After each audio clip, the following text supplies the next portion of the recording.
वाह रे मोदी, तेरी सियासत के कितने चेहरे, कभी सिखों का खैर ख्वाह, कभी बुद्ध धर्म का दाई। भगवान बुद्ध के साथ मेरा एक और संबंध भी है जिसमें अद्भुत संयोग भी है और जो बहुत सुखद भी है। कभी मुसलमानों का हमराज, साथियों, बोहरा समाज के साथ मेरा भी रिश्ता बहुत पुराना है। तो कभी ईसाइयों का करीबी साथी। क्रिश्चियन कम्युनिटी के साथ तो मेरा संबंध कोई नया नहीं है, बहुत पुराना बड़ा आत्मीय नाता रहा। कभी कबाइलियों में गुजारा बचपन, जीवन का एक महत्वपूर्ण कालखंड मैंने आदिवासियों के बीच में बिताया। तो कभी बिलिया से जज्बाती रिश्ता। बलिया से मेरा एक भावुक रिश्ता, पंजाब तेरा अपना, पंजाब के साथ मेरा विशेष नाता रहा। चीन से भी खास नाता, चीन के साथ मेरा निजी रूप से भी एक विशेष नाता है। फ्रांस से प्यार, यदुवंश से भी रिश्ता।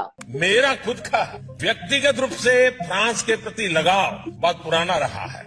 अरे यदुवंश के साथ तो हमारा रिश्ता है, हमारा नाता है। और फिर कहते हो कोलकाता की मेट्रो बचपन में देखी। मैं बचपन में जब पहली बार कोलकाता आया तो एक आकर्षण था, जरा मैं मेट्रो देखूं। पर दोस्तों, मेट्रो तो 1984 में चली थी। अब बताओ, 34 साल का कोई बच्चा देखा है कभी?